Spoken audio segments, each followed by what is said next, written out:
The other day, someone was asking me some tips and advice on doing vlog stuff or just general stuff on camera. And so I talked to him forever, and then I'm like, I should just do something that maybe can help a few of you talk to camera or be interviewed.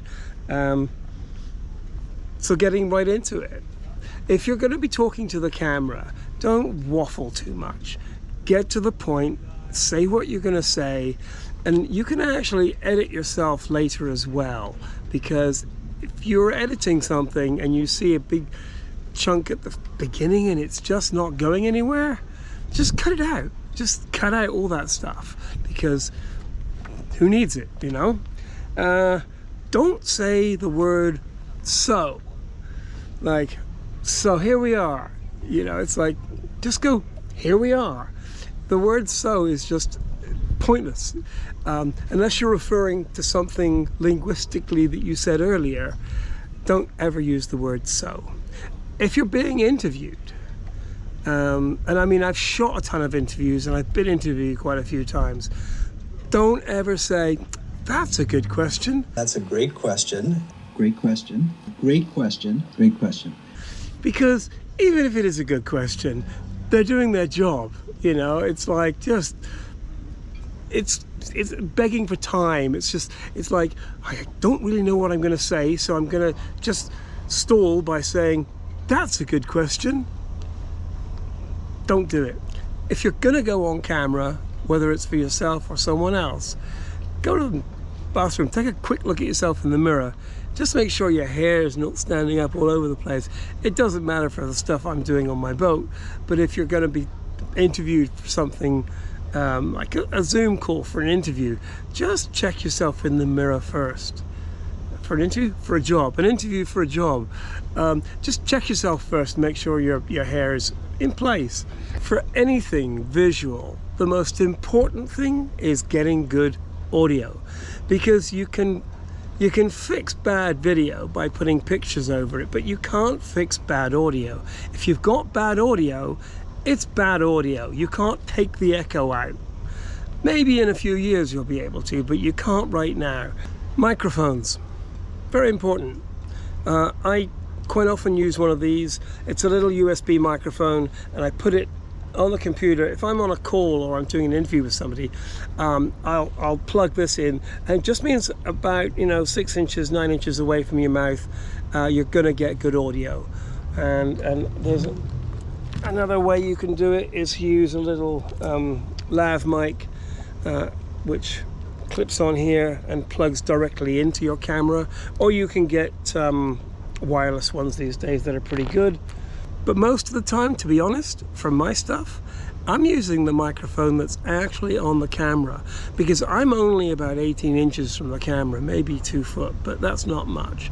And so the GoPros, the new GoPros, ever since the 7 or 8, the sound has got very good. Before that, you could just tell it was a GoPro. It just had a crinkly sound to it, but they're much better now, and I like them, and I use this one a lot. And before you record something, check your air conditioners turned off, because it might not sound very loud in the room with it on, but when you turn it off, it's amazing how quiet the room gets. So make sure you do that. And fans as well. Just turn any fans off. You don't need the cool air. You're only going to be doing it for a few minutes, so just turn everything off, record your stuff, and turn it back on again. If you're shooting professional interviews, you tend to turn someone's fridge off, because it'll be in the background. The trick is you take your car keys and put them in the fridge so that you can't leave without knowing that you put your car keys in the fridge, and when you go and get it, you turn the fridge back on again.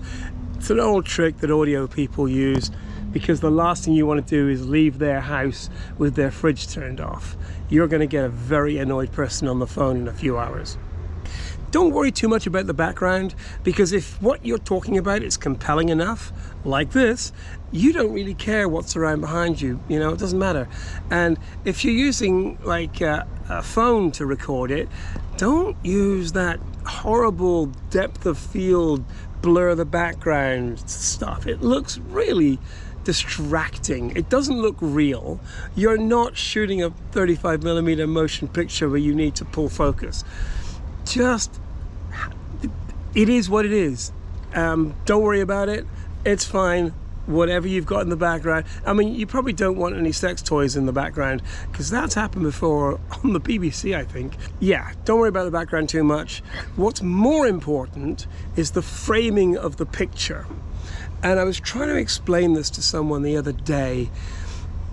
A badly framed photograph is it's like listening to a badly tuned guitar. It's just like gravel in your fucking shoes. It sounds horrible.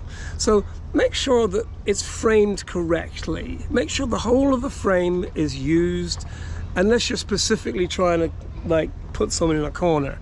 Don't have too much headroom. The eyes don't need to be in the middle of the picture. Some people do that and it's like, no. It just doesn't look right. And if you're trying to get people to watch something that you're recording, you want to make it as comfortable for them to watch as possible. Which brings me to laptops. The number of times I've seen, you go to CNN or the BBC or Fox, anyone, and they're interviewing someone on a laptop and their laptop is down here. So it's shooting right up their nose and they're talking down to it all the time. And it's just not a good look.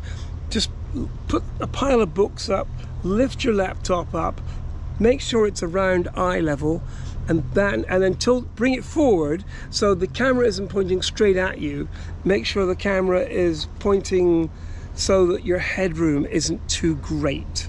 And just touching the top of your head is all you need.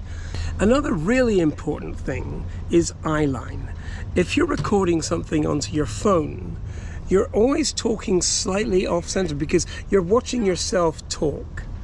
So try not to use your phone. If you do use your phone, turn it around so that you can't see yourself, and make sure you know exactly which lens you're looking down, because if you're looking just slightly off the barrel of the lens, it means that the person watching the image is watching you talk. You're not talking to them, they're watching you talk, and it's a completely different, slightly strange mindset. So always look down the barrel of the lens, and it's just a lot more palatable. Otherwise you're talking like this all the time. And I see it, there's some channels, and I'll write to them because I'm just that asshole, and I'm like, when you're talking to the camera, talk to the camera, don't talk off it, because if you talk off it, it doesn't look right. It doesn't connect. And if you're doing a podcast, you don't need fancy colors to make your podcast interesting. Bill Maher's podcast is horribly lit. It's terrible. Joe Blogs as well. It's like, dude, get rid of the LED lights. You don't need them. Just put one light above the camera, a soft light if you can, bounce it off the ceiling. Just put a light and bounce it off the ceiling, because that's nice and smooth. And don't wear a black t-shirt with a black background, because that just looks like a talking head. It's weird. And you don't need to beg for subscribers. If you're doing good stuff, people will subscribe.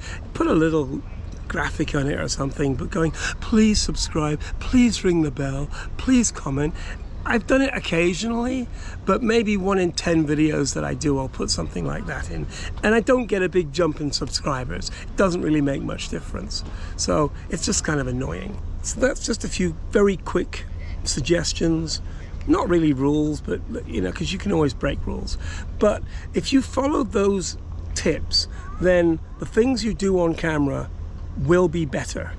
I've shot probably, I don't know, 1,000 interviews over my life so far. And I really like shooting interviews because you're trying to get that person's character to come through. Oh, one thing that does really bug me is the sudden cut to the second camera. They'll be talking to a camera and then suddenly there's this shot from the side. But those disagreements should not blind us to the things we hold in common. The more important.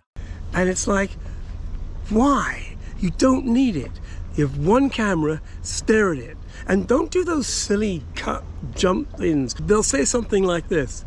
Today, Trump was talking to the press and he said something really stupid. And it's like, you don't need that sudden jump cut in because it's the same camera and you don't need to zoom in or jump anything. It's pointless. Or you can believe this guy named Chuck who says it didn't happen.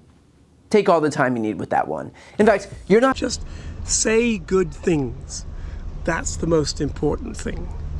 Say good things. Anyway, thanks a lot for watching. I hope this has been a little bit of help.